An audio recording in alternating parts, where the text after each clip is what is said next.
Welcome back to the Buds in the Box podcast. I'm your host, Eric Fogarty. I'm joined with my two co-hosts, Jude, Rondina, and Michael Feldbloom. How's it going today, boys? Hey boys, how you doing? Good, how are you, Eric? I'm very well because we have a special guest on.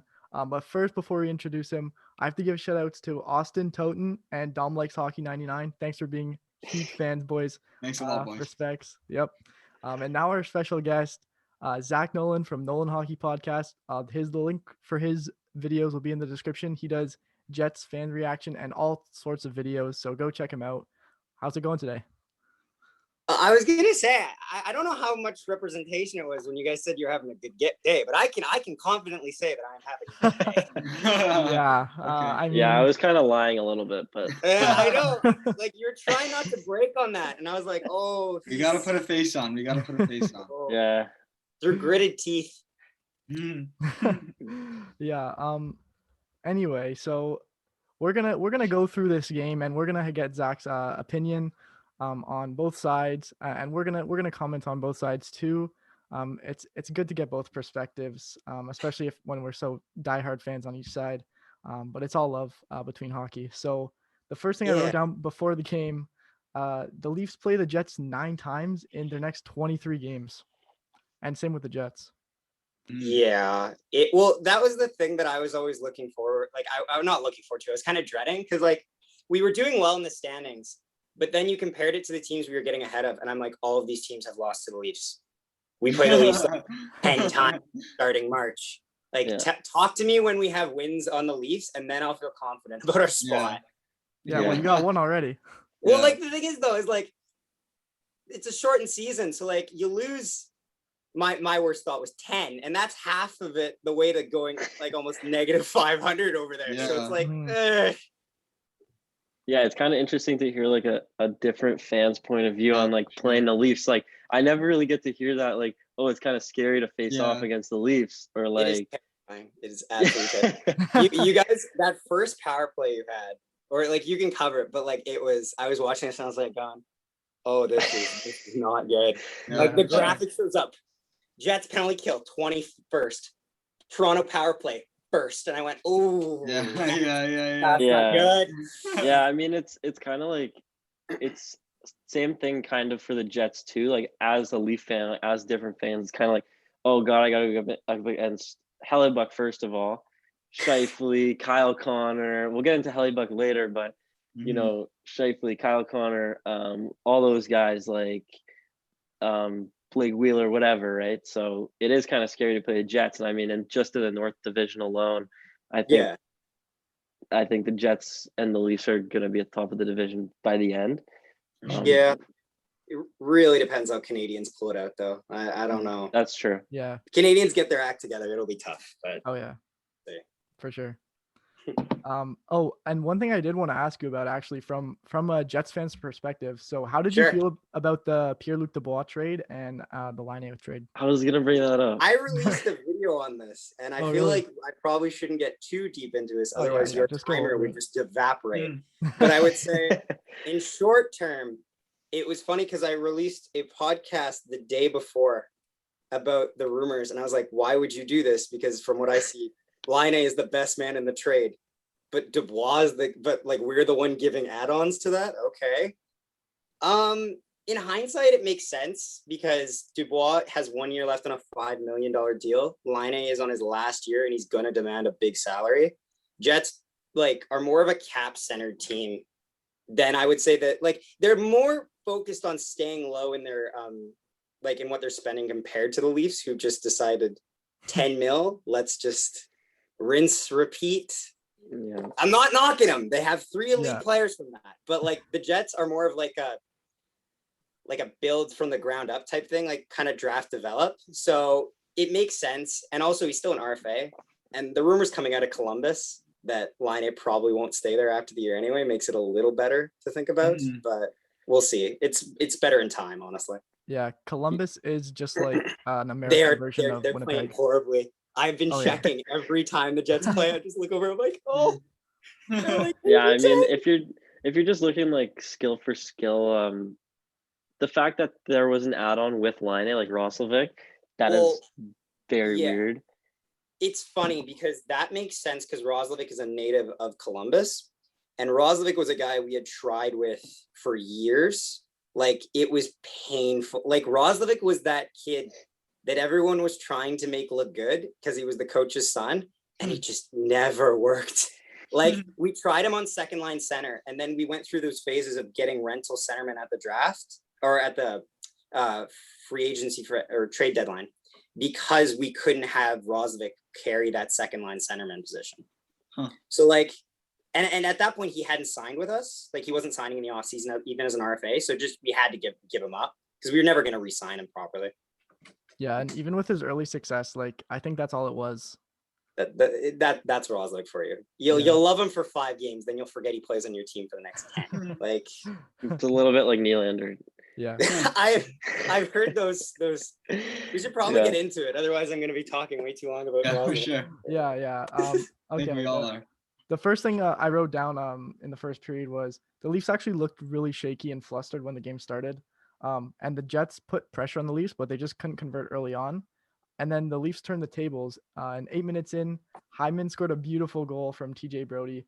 To be fair, though, the Jets did play it very poorly defensively. Did you see that? Okay, so I don't know who your scapegoat is. Ours is named Nathan Beaulieu. Mm-hmm. Nathan Beaulieu is a 7th defenseman on an ECHL team. Get him off the ice. I think he Tavares was a did that well. -4 against Montreal. -4. And he goes, and he's like, oh, okay. So Hyman's got the puck. Well, let's go push this guy who has no puck and just decks the guy on the wall for no reason. Yeah. Kyle Connor forgets that he plays in all ends of the ice. It's So that's looking from a Jets point of view. When you look at a Leafs point of view, you go, "Oh, Connor McDavid's on the Leafs now. What the hell?" Yeah, no, it's more of like, oh, the reaction is, oh, you guys are not going to stop talking about this one, are they? And then, but Beaulieu. Yeah, I definitely My noticed brother that was sent me a play. text as I was saying this, and he's like, they're saying Beaulieu might be injured, and I'm like, yeah, he didn't return to the game. Yeah, he got hit with the puck. Oh yeah. Well, he blasted Lowry in the face with a shot the other night. So like, he deserves this. Well, to be fair, Hyman was hot. And then TJ Brody got the assist. Yeah, he's had 6 points in the last 7 games. Oh, that's not bad at all. No, was he playing 4 goals too? Yeah, third line. Third line, he plays on the third line. And then 4 minutes after that, Kopp scores. Yes. And I have to give you guys credit. Like, I have to give the Jets credit because you're talking about how the Leafs power play is scary. Well, I believe the Jets scored a power play goal in 8 of their last 10 games. The Leafs have to chill on the penalties, but the Jets it's power weird. play Yeah. Like, it's funny. The Jets' first power play unit is very drawn up and set up in their spots. Like, Pionki's always at the blue line. Scheifele's always at one side, unless Wheeler is trying to move the play around there. Stastny is always standing in front of the net, and Connor's the other trigger guy. That's how we set it up every time. The second line power play, which was the one that scored, is a lot better, I think, in that respect, because they don't stick to the beaten path. They kind of stray away from it because they don't have that natural skill there. They're able to kind of work with what they're given rather than try to make a set play out of it. And Kopp makes a great play from his knees to resurface that puck right back to, I think, Pionk was it at the point? Mm-hmm. Yeah, I'm happy for Kopp. That guy's been struggling, like, because we've been moving guys around since we got PLD, and it's just been, he's kind of been lost in the shuffle a little bit. Yeah. So seeing him score was great. Yeah, I believe that was his first goal in like 17 games.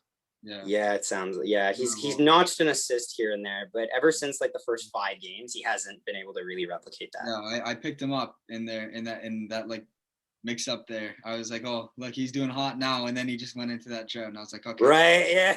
My friend got baited on that because I have Pierre-Luc Dubois. I thought he was going to play for Columbus. I was like, oh yeah, Columbus points. Mm-hmm. And then I had Scheifele and Ehlers, and I don't even touch them. I'm just like, you stay out. Yeah, I have Ehlers too. Ehlers is something else. Yeah, 2 assists tonight. He's been getting going this season. Honestly, it's been a breakout year for him. Mm-hmm. Yeah, and then about 5 minutes later, 17 minutes and 50 seconds in, Auston Matthews finally breaks his goal sprout, and Sheldon Keefe looks like a genius on this play, and let me explain why. So Matthews obviously has been struggling with his wrist injury, and he said before the game, or Sheldon Keefe said before the game, we're going to try and put Matthews in different situations so that he can score goals in different ways other than a shot. And they put him net front where Wayne Simmons is supposed to be on that power play, and he tips that shot, and then he scores later at the end of the game, but we'll get into that later. Well, he arguably gets the hat trick if you're counting all the goals he gets. Yeah. Oh, God.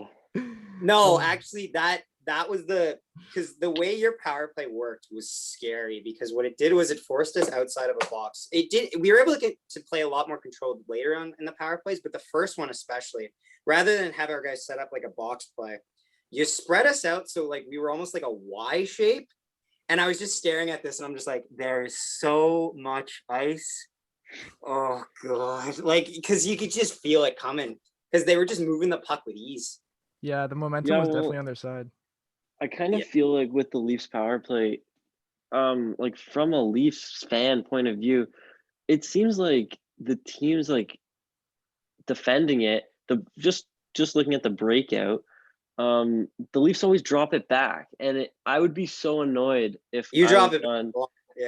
Yeah, I'd be so annoyed if I was defending that, like, just watching that as like an opposing team fan. But like, I don't know how people aren't catching on to it. Like teams aren't catching on to it. Like, oh, they're gonna drop it back every single time. Well, just it's like one of the things block up the blue line. We can't chase you because your guys are faster than us. That we chase you odd man rush all day. Yeah. Like your penalty kill early in the game before we scored was really scaring me because they had at one point like forechecked us to hell, and I was like, get the puck out. And I kind of looked around. I'm like, I'm saying this on a power play.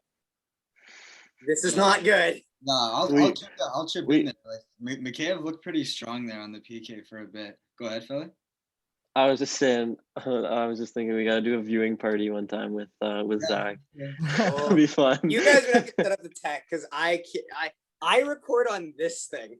That half the apps don't even support the games on it. It's like you're timed out. You're too old. Like,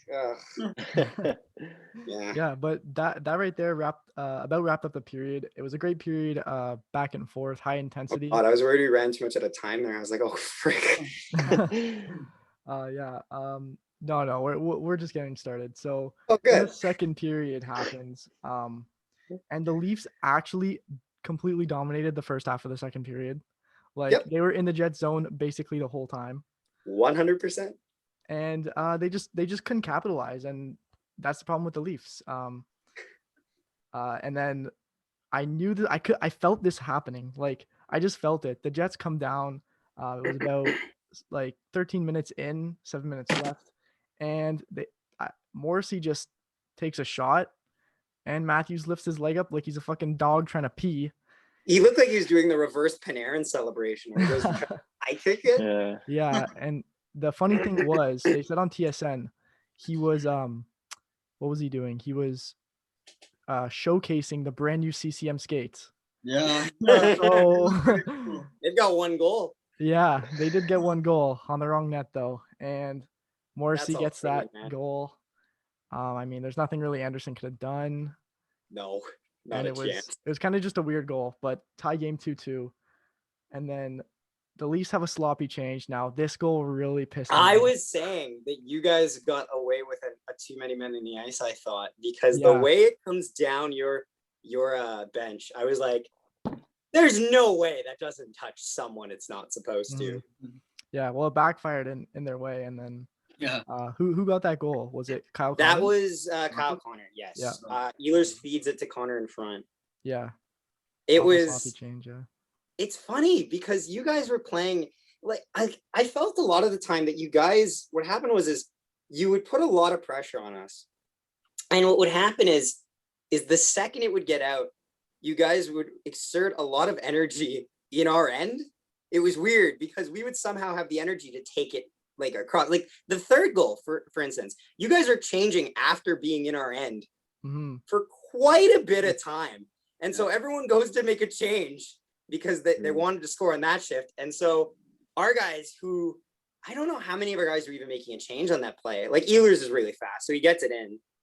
And I don't know how we have the numbers there, but all of a sudden Kyle Connor is just alone in front. Well, what happened was Brody kind of slid to stop the 2-on-1 from happening, but couldn't stop sliding. Yeah. So as he was still on the ground sliding into the boards, it just kind of left a lot of open space in front of the net there. Yeah. I heard a lot of people, Leafs fans, getting mad at Hall for that. I don't know. Yeah, I heard, me too. Yeah, Hall is standing in front of the net, kind of clueless. I think that was during that play. We've all been there. Yeah, but that was a perfect pass by, I believe, Ehlers. Like, thread the needle right through both Hall and Anderson's stick. So I was happy Connor scored that, because Connor, it's funny, he has a lot of goals. Like, I think they said he was like 9th in scoring since a certain period of time. The thing about Kyle Connor that we don't advertise as much is how many of those goals are on the power play or absolutely open net shots. Like, Kyle Connor has this thing where he'll score a bunch of goals and it'll look really nice. And then you go and watch the replays and you're like, well, he's not going to miss that. Like, where it's kind of like the numbers don't totally support it. Like, good job on offensive positioning, but it's like also too, it's like, but how many more goals could he have had if he was really? Yeah. But no, it was good because he passes off an opportunity in the first period that I thought he should. Oh yeah, I saw that. Because he tries to throw it out to like PLD, like it's NHL 21, where every pass cross goes in the net, and it just goes right through like 3 bodies, and I'm like, yeah, that was never going to go in. Yeah. But I mean, still a good goal by Ehlers. And yeah, I agree with that Kyle Connor thing. But he still, I believe he has like 12 goals in 25 games, half a goal per game, goal every other game. That's, yeah. Oh, it doesn't feel like it sometimes. Oh man, he bunches them together sometimes. But that's exactly like the actual number. I'm very happy then. Mm-hmm. Man, I've been going too hard on him. That is like Nylander, actually. Yeah, exactly like him. Yeah. And then, oh god, and now we get into the third period. I didn't have that many notes on the second period. But the third period, I probably wrote down Hellebuck like 7 times. Yeah. I just have the third period is just a mix of me writing down everything in capital letters to emphasize it was a big save. Like, it was, oof. I was so hoping that Anderson would have fallen back into his net when Wheeler came in on that breakaway, because he kept back, and I was like, just a little more, a little more. It really could have been 4-3 Leafs 10 minutes into the period if it wasn't for Hellebuck. Could have been 7-3. Let's be honest here. Like, there was a lot of chances by the Leafs. Yeah, I kind of feel like recently the Leafs have been running into hot goaltenders. Just like, obviously Hellebuck's really good, and he's Did you play usually Demko in both your? Yeah. Oh, okay. And Rittich. You didn't pull the Holtby Demko switch for a win and a loss. They do that with exactly. So awesome. Demko is extremely hot both those games, and then this game Hellebuck's usually hot, but just especially tonight, it's just like so aggravating to watch. Like, just to watch just superstar players get stopped, like shot after shot, is so aggravating. Mm-hmm. But to be fair though, like, the Leafs did make him look better.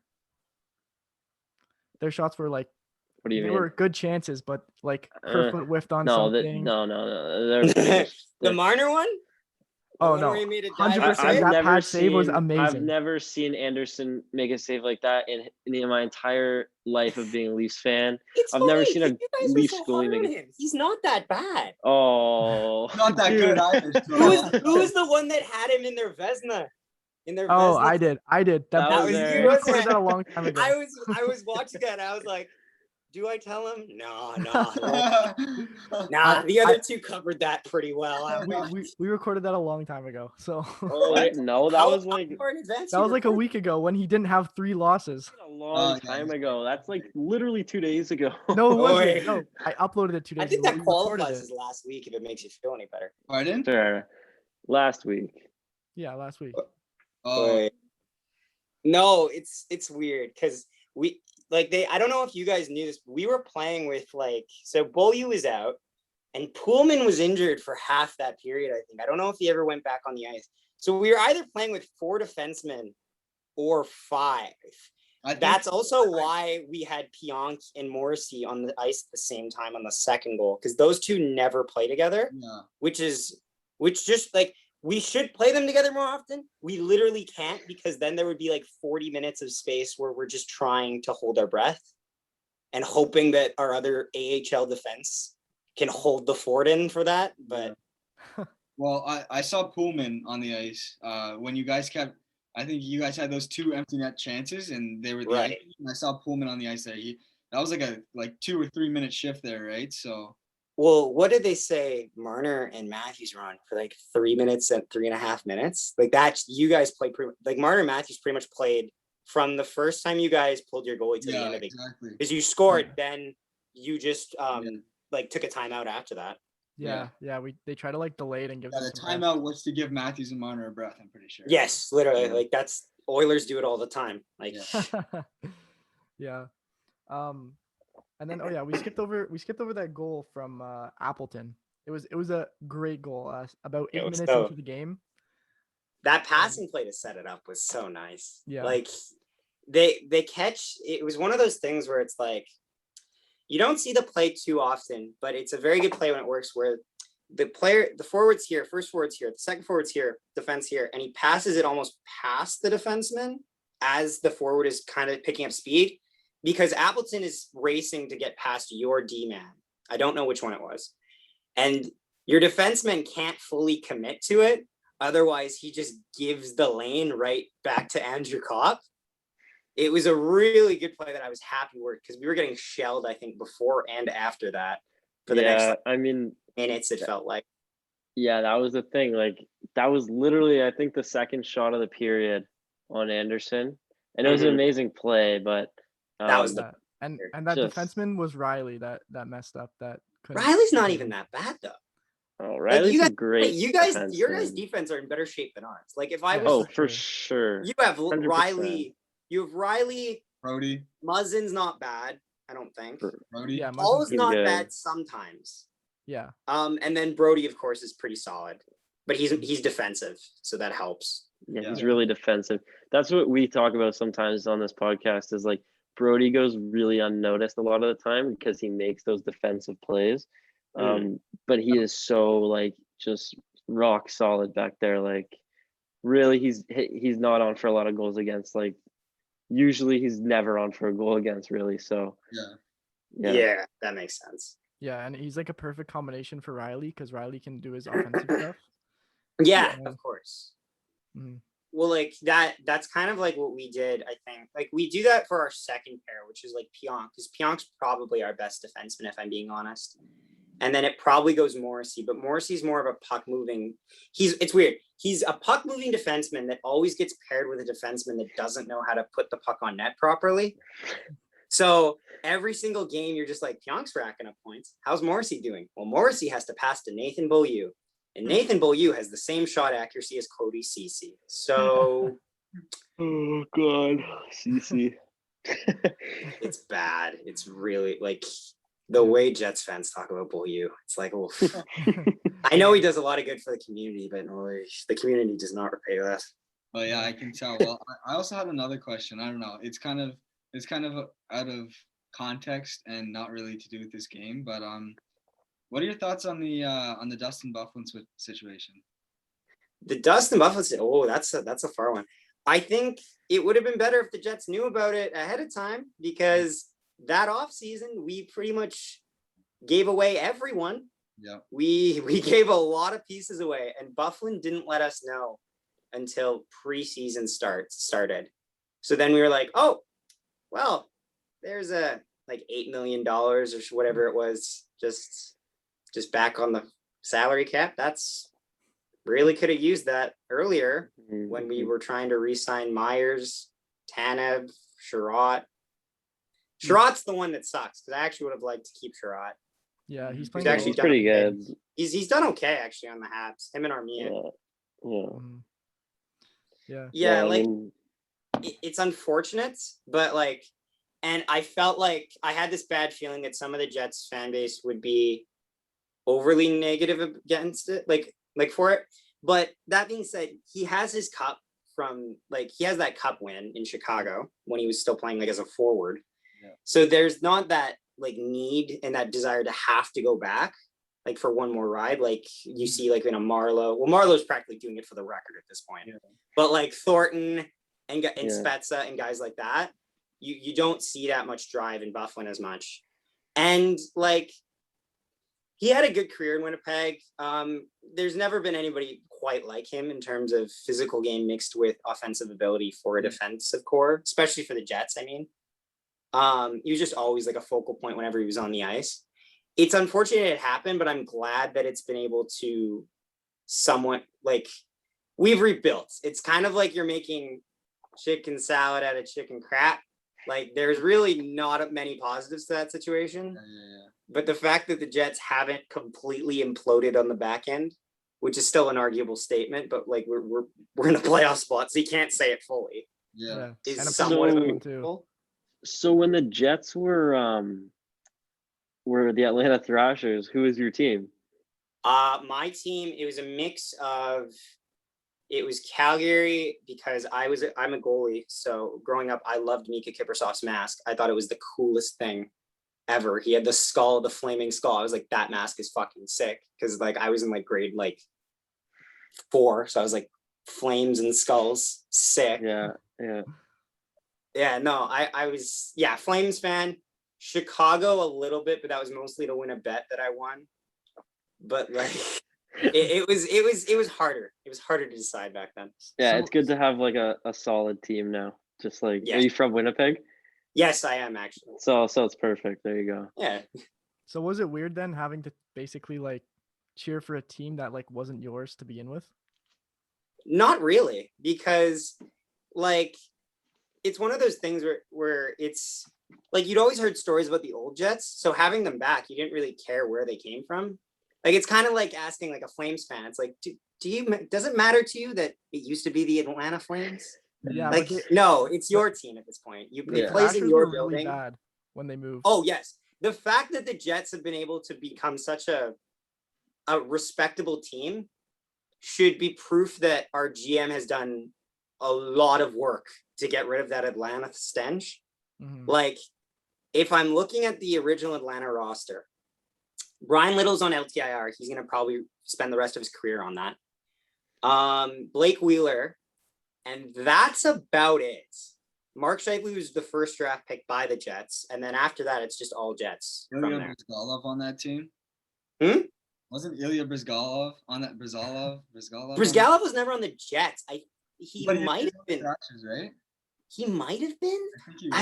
Well, there was Pavlik. That could have been the one you're thinking. Yeah. Andre, who was our goalie? But like everyone in the back of their minds was like, he's okay. He's not great. He's okay. Yeah. We're happy. He's our starting goalie, but like, he's all right. Yeah. Well, we're running out of time here, so yeah, we have about 2 minutes left. So I'll just go through the last goal. The Leafs made a lot of mistakes, which led to their ultimate demise of that loss, and the Jets capitalized on them. But then late, Matthews actually scored to make it 4-3, and I just said a little bit of he was looking like Matthew Tkachuk in front of the net there with the tip goal, and then just he has to. There's nothing getting by. Yeah, exactly. But 100% credit to Hellebuyck. And this is the first time that the Leafs lose 3 in a row under Sheldon Keefe. So, wow. Well, you guys were, I think they said 0-4 coming in after trailing for 2 goals, and the Jets coming in after having a lead for 2 periods. I mean, the Jets are 7-0-1, 8-0-1 now. So it's funny. You look at that stat, and then you immediately think, is the stat about to be replicated or completely reversed? But I was happy that it was replicated. Yeah. So huge thanks to Zach Nolan from the Nolan Hockey Podcast for coming on and helping us dissect this game. We really appreciate it, and we'd love to have you on another time. Oh yeah, totally, man.